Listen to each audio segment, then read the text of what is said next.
യോവാക്കീമും അന്നയും ദൈവത്തോടൊരു വ്രതം ചെയ്യുന്നു. 1944 ഓഗസ്റ്റ് 22. ഞാനൊരു വീടിൻ്റെ അകം കാണുന്നു. ഒരു പ്രായം ചെന്ന സ്ത്രീ ഒരു തറിയുടെ സമീപത്തിരിക്കുന്നു. അവരുടെ നരച്ച മുടി കണ്ടിട്ട് നേരത്തെ നല്ല കറുത്ത മുടിയായിരുന്നിരിക്കണമെന്ന് തോന്നുന്നു. അവരുടെ മുഖത്തിന് ചുളിവ് വന്നിട്ടില്ലെങ്കിലും പ്രായം കൊണ്ടുണ്ടാകുന്ന ആ ഗൗരവഭാവം കൊണ്ട് അവർക്കൊരു 55 വയസ്സ് കാണുമെന്ന് തോന്നുന്നു. അതിലൊട്ടും കൂടുതലില്ല. ഒരു സ്ത്രീയുടെ പ്രായം കണക്കാക്കുന്നതിൽ എൻ്റെ മാനദണ്ഡം എൻ്റെ അമ്മയുടെ മുഖമാണ്. ഈ ദിവസങ്ങളിൽ പ്രത്യേകിച്ചും എൻ്റെ കട്ടിലിനടുത്ത് അമ്മ വന്ന് ചെലവഴിച്ച അവസാന ദിവസങ്ങൾ എൻ്റെ ഓർമ്മയിൽ വരുന്നു. എൻ്റെ അമ്മയുടെ മുഖം അവസാനമായി ഞാൻ കണ്ടിട്ട് 1 വർഷം തികയാൻ പോകുന്നു നാളെ കഴിഞ്ഞ്. എൻ്റെ അമ്മയുടെ മുഖത്തിന് യൗവനം നഷ്ടപ്പെട്ടിരുന്നില്ലെങ്കിലും മുടിക്ക് പ്രായത്തിൽ കവിഞ്ഞ നരയുണ്ടായിരുന്നു. 50 വയസ്സായപ്പോൾ തന്നെ അവസാന കാലത്തേതുപോലെ മുടി നരച്ചിരുന്നു. പ്രായത്തിൻ്റെ പക്വതയല്ലാതെ മറ്റൊന്നും അമ്മയുടെ പ്രായത്തെ വെളിവാക്കിയിരുന്നില്ല.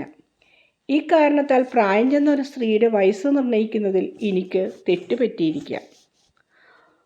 തുണി നെയ്തുകൊണ്ടിരിക്കുന്ന ആ സ്ത്രീയെ എനിക്ക് ശരിക്കും കാണാം.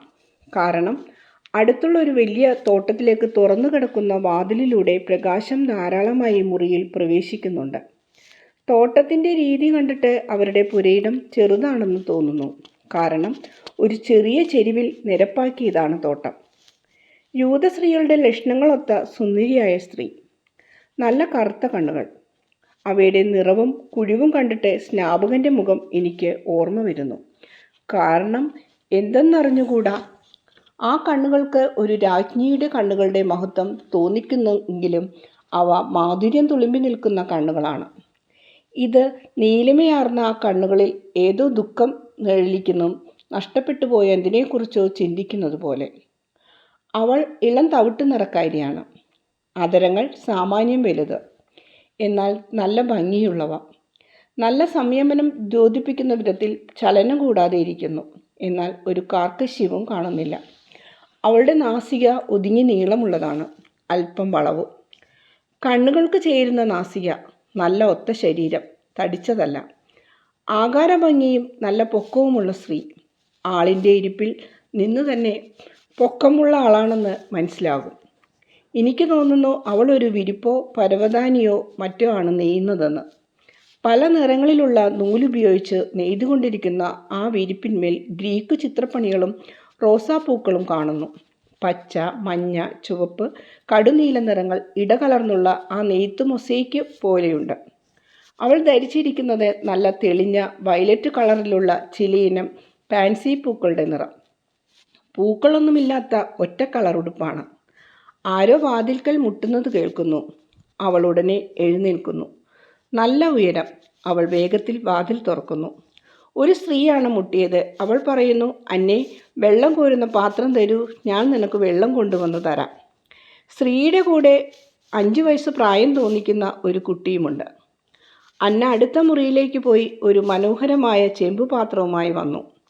അത് കൊടുത്തുകൊണ്ട് പറയുന്നു, നീ എപ്പോഴും ഈ വൃദ്ധയായ അന്നയോട് നന്മയായി പെരുമാറുന്നു. എത്ര നല്ലവൾ! ഈ മകനിലൂടെയും ഇനിയും നിനക്ക് ജനിക്കാനിരിക്കുന്ന മക്കളിലൂടെയും ദൈവം നിനക്ക് പ്രതിഫലം നൽകട്ടെ. നീ എത്ര ഭാഗ്യവതി! അന്ന നെടുനിശ്വാസം വിടുന്നു. സ്ത്രീ അവളെ നോക്കുന്നു. ഈ സാഹചര്യത്തിൽ എന്താണ് പറയേണ്ടതെന്ന് അറിയുന്നില്ല. വിഷയം മാറ്റുന്നതിനു വേണ്ടി അവൾ പറയുന്നു, അൽഫേഴ്സ് ഇവിടെ നിന്റെ കൂടെ നിൽക്കട്ടെ. അങ്ങനെയെങ്കിൽ എനിക്ക് കുറെ കൂടി എളുപ്പത്തിൽ കൂടുതൽ പ്രാവശ്യം വെള്ളം കൊണ്ടുവന്നു തരാൻ സാധിക്കുമല്ലോ. അൽഫേഴ്സിനെ അവിടെ നിൽക്കാൻ വളരെ ഇഷ്ടമാണ്. കാരണം വ്യക്തം. അവൻ്റെ അമ്മ പോയ ഉടനെ അന്ന അവനെ എടുത്ത് തോട്ടത്തിലേക്ക് പോകുന്നു. മുന്തിരിപ്പന്തലിൻ്റെ കീഴെ ചെന്ന് അവനെ പൊക്കിപ്പിടിച്ച് പറയുന്നു, തിന്നോ തിന്നോ, നല്ല പഴങ്ങളാണ്. സ്വർണ്ണ നിറം വെച്ച അവ ആവേശത്തോടെ അവൻ പറിച്ചു തിന്നുന്നു. മുന്തിരിച്ചാറ് ഒലിച്ചിരിക്കുന്ന അവൻ്റെ മുഖത്ത് അന്ന ചുംബിക്കുന്നു. അവൾ ചിരിക്കുന്നു, നന്നായി ചിരിക്കുന്നു. പല്ലുകൾ കാണാം, നല്ല ഭംഗിയുള്ള പല്ലുകൾ. അവളുടെ വാർദ്ധക്യത്തെ ഉന്മൂലനം ചെയ്തു. അപ്പോൾ കുട്ടി ചോദിക്കുന്നു, ഇനിയും എനിക്ക് എന്താണ് തരാൻ പോകുന്നത്? അവൾ മുട്ടുമടക്കിയിരുന്ന് അവനെ കളിപ്പിക്കുന്നു. അവൻ തൻ്റെ നീലിമയാർന്ന കണ്ണുകൾ മിഴിച്ച് അന്നയെ നോക്കിക്കൊണ്ടിരിക്കുന്നു. അന്ന പറയുന്നു, അതെന്താണെന്ന് പറയാമോ? ഒരു കൂട്ടം തന്നാൽ നീ എനിക്ക് എന്ത് തരും? കുട്ടി കൈകൊട്ടി ചിരിച്ചുകൊണ്ട് പറയുന്നു, ഉമ്മ ഉമ്മ, ഒത്തിരി ഉമ്മ തരാം. നല്ല അന്ന, എനിക്കിഷ്ടമുള്ള അന്ന, എൻ്റെ അമ്മച്ചിയ അന്ന. അവൻ അമ്മച്ചി എന്ന് പറയുന്നത് കേട്ടപ്പോൾ അന്ന അവനെ കെട്ടിപ്പിടിച്ചു. എൻ്റെ മോനെ, എൻ്റെ മോനെ എന്ന് തെരുതെരെ വിളിച്ച് അവനെ ചുംബിച്ച് സ്നേഹം മുഴുവൻ, സന്തോഷം മുഴുവൻ പ്രകടിപ്പിച്ചു. എന്നിട്ട് രണ്ടുപേരും കൂടെ ഒരു അലമാരിയുടെ അടുത്ത് ചെന്നു. അന്ന ഒരു പാത്രത്തിൽ നിന്ന് കുറച്ച് തേൻ കേക്ക് എടുത്ത് അവന് കൊടുത്തുകൊണ്ട് പറയുന്നു, ഞാൻ മോന് വേണ്ടി ഉണ്ടാക്കിയതാണ്. മോന് എന്നോട് ഇഷ്ടമല്ലേ? അതുകൊണ്ട് എന്നോടൊന്ന് പറയാമോ, മോന് എന്നോട് എന്തുമാത്രം ഇഷ്ടമുണ്ടെന്ന്? അവൻ സ്വല്പം ആലോചിച്ചിട്ട് ഏറ്റവും വലുതായി അവന് തോന്നിയത് കണ്ടുപിടിച്ച് പറയുന്നു, ദൈവത്തിൻ്റെ ആലയത്തോളം. അന്ന അവൻ്റെ കണ്ണുകളിലും കവിളിലും ചുംബിച്ചു. അവനൊരു പൂച്ചക്കുട്ടിയെപ്പോലെ ചുരുണ്ടുകൂടി ആ സ്നേഹവർഷം മുഴുവൻ സ്വീകരിച്ചു. അവൻ്റെ അമ്മ വെള്ളവും കൊണ്ടുവരികയും പോവുകയും ചെയ്യുന്നു. ഒരു വാക്കും പറഞ്ഞ് അവരുടെ സ്നേഹപ്രകടനങ്ങൾക്ക് തടസ്സം വരുത്തുന്നില്ല. പുഞ്ചിരി തൂവുക മാത്രം ചെയ്യുന്നു. പ്രായമുള്ള ഒരു മനുഷ്യൻ തോട്ടത്തിൽ നിന്നും കയറി വരുന്നു. അന്നയേക്കാൾ സ്വല്പം പൊക്കം കുറവാണ്. തിങ്ങി വളർന്നിരിക്കുന്ന മുടിയാകെ നരച്ചിട്ടുണ്ട്. മുഖത്തിന് നല്ല നിറം. ചതുരാകൃതിയിൽ മുറിച്ച് ശരിയാക്കിയിരിക്കുന്ന താടിമീശ. നീല ടർക്കിഷ് രത്നം പോലെയുള്ള കണ്ണുകൾ. ഇളം തവിട്ട് നിറമുള്ള കൺപീലികൾ. കടുത്ത തവിട്ട് നിറമുള്ള കുപ്പായമാണ് അദ്ദേഹം ധരിച്ചിരിക്കുന്നത്. അന്ന അദ്ദേഹത്തെ കാണുന്നില്ല. കാരണം അവൾ വാതിലിന് പുറംതിരിഞ്ഞാണ് ഇരിക്കുന്നത്. അദ്ദേഹം അടുത്തു വന്ന് പുറകിൽ നിന്നുകൊണ്ട് ചോദിക്കുന്നു, അപ്പോൾ എനിക്കൊന്നുമില്ലേ? അന്ന പെട്ടെന്ന് തിരിഞ്ഞുകൊണ്ട് പറയുന്നു, ഓ യോവാക്കീം, ജോലി തീർന്നോ? കൊച്ചൽഫേഴ്സിന് നിങ്ങൾക്കുമുണ്ട് എന്ന് പറഞ്ഞുകൊണ്ട് ഓടിച്ചെന്ന് അദ്ദേഹത്തെ കെട്ടിപ്പിടിക്കുന്നു. അദ്ദേഹം കുനിഞ്ഞവനെ ചുംബിക്കാൻ ശ്രമിക്കുമ്പോൾ അവൻ കഴുത്തിൽ കെട്ടിപ്പിടിച്ച് അദ്ദേഹത്തിൻ്റെ മുഖത്ത് ഉമ്മ വയ്ക്കുകയും അവൻ കൊച്ചു കൈകൾ കൊണ്ട് താടിമീശ ഇളക്കുകയും ചെയ്യുന്നു. യോവാക്കീമും സമ്മാനം കൊണ്ടുവന്നിട്ടുണ്ട്. ഇടത്തെ കൈ പുറകിൽ നിന്നെടുത്ത് മനോഹരമായൊരു ആപ്പിൾ അവന് വെച്ചു നീട്ടി. വാങ്ങുവാൻ ആവശ്യത്തോടെ കൈനീട്ടിയ കുട്ടിയോട് പറയുന്നു, നിൽക്ക്, ഞാൻ മുറിച്ചു തരാം. ഇതിങ്ങനെ നിനക്ക് തിന്നാൻ പറ്റുകയില്ല. നിന്നേക്കാൾ മുഴുത്ത ആപ്പിൾ. ബെഡിൽ തൂക്കിയിട്ടിരിക്കുന്ന ഒരു കത്തി, ചെടികൾ മുറിക്കാൻ ഉപയോഗിക്കുന്നത്. എടുത്ത് ആപ്പിൾ കഷ്ണങ്ങളാക്കി ഒരു പക്ഷിക്കുഞ്ഞിനെ തീറ്റുന്ന വിധം അത്രയും ശ്രദ്ധയോടെ കഷ്ണങ്ങൾ ഓരോന്നും കുട്ടിയുടെ പൊളിച്ച വായിലേക്ക് വെച്ചു കൊടുക്കുന്നു. അവൻ ചവച്ചു വിഴുങ്ങുന്നു. അവൻ്റെ കണ്ണു നോക്കിക്കേ യുവാക്കീം. ഗ്ലീല കടലിൽ സന്ധ്യാസമയത്ത് അടിക്കുന്ന കാറ്റിൽ ഉണ്ടാകുന്ന ചെറിയ തിരകൾ പോലെയല്ലേ അവ?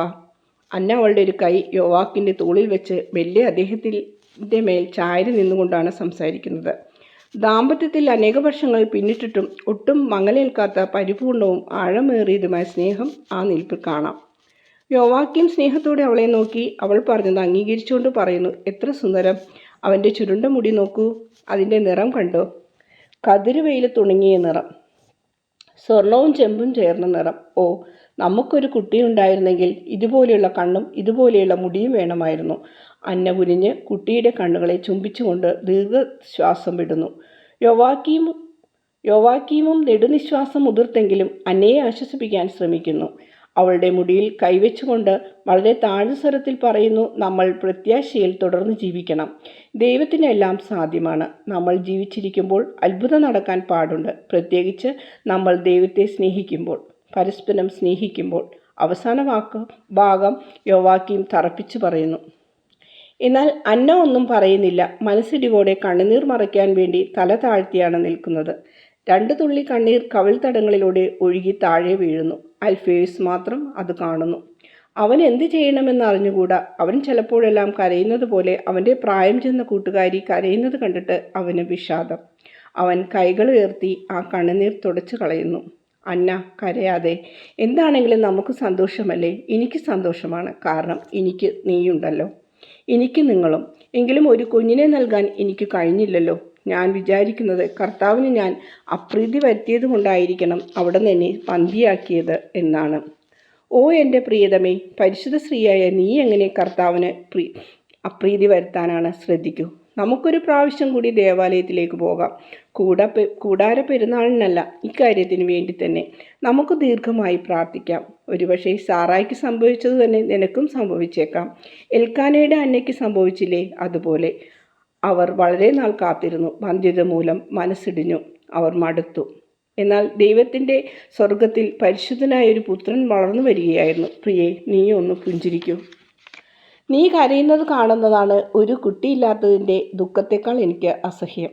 നമുക്ക് അൽഫേസിനെയും കൂടെ കൊണ്ടുപോകാം. അവനെക്കൊണ്ടും നമുക്ക് പ്രാർത്ഥിപ്പിക്കാം. അവൻ നിഷ്കളങ്കനല്ലേ? ദൈവം അവൻ്റെയും നമ്മുടെയും ഒരുമിച്ചുള്ള പ്രാർത്ഥന സാധിച്ചു തരും. ശരി, നമുക്ക് ദൈവത്തോട് ഒരു വാഗ്ദാനം ചെയ്യാം. ജനിക്കുന്ന ശിശു ദൈവത്തിൻ്റെതായിരിക്കുമെന്ന്. ദൈവം അനുവദിക്കുന്നിടത്തോളം. ഓ, എന്നെ അമ്മയെന്ന് വിളിക്കുന്നത് ഒന്ന് കേൾക്കാൻ. ഇതെല്ലാം കണ്ട് ആശ്ചര്യഭരിതനായി നിൽക്കുന്ന നിഷ്കളങ്കനായ അൽഫോയ്സ് പറയുന്നു, ഞാൻ അങ്ങനെ വിളിച്ചുകൊള്ളാം. കൊള്ളാം എൻ്റെ ഓമനെ. എന്നാൽ നിനക്ക് നിൻ്റെ മമ്മിയുണ്ട്, എനിക്കൊരു കുട്ടിയില്ലല്ലോ. ദർശനം അവിടെ അവസാനിക്കുന്നു. മേരിയുടെ ജനനചക്രം ആരംഭിച്ചുവെന്ന് എനിക്ക് മനസ്സിലാകുന്നു. എനിക്ക് വളരെ സന്തോഷമായി, കാരണം അതറിയുവാൻ ഞാൻ വളരെ ആഗ്രഹിച്ചിരിക്കുകയായിരുന്നു. അങ്ങേക്ക് വളരെ സന്തോഷമായെന്ന് ഞാൻ കരുതട്ടെ. ഞാൻ എഴുതുവാൻ തുടങ്ങുന്നതിന് മുമ്പ് അമ്മ എന്നോട് പറയുന്നത് കേൾക്കുന്നു. പ്രിയമകളെ, എന്നെക്കുറിച്ച് നീ എഴുതുക. നിൻ്റെ എല്ലാ ദുഃഖങ്ങളും ആശ്വാസമായി മാറും. അങ്ങനെ പറഞ്ഞുകൊണ്ട് അവൾ എൻ്റെ ശിരസിൽ കൈവച്ച് എന്നെ ആശ്ലേഷിക്കുന്നു. അപ്പോൾ ദർശനം തുടങ്ങി. പക്ഷേ ആദ്യം, അതായത് 50 വയസ്സുള്ള സ്ത്രീയെ പേര് പറഞ്ഞു വിളിക്കുന്നതുവരെ പരിശുദ്ധ അമ്മയുടെ മാതൃസാന്നിധ്യത്തിലാണ് ഞാനെന്ന് തൽഫലമായി പരിശുദ്ധ അമ്മയുടെ ജനനത്തിൻ്റെ കൃപാവര സാന്നിധ്യത്തിലാണെന്നും അറിഞ്ഞില്ല.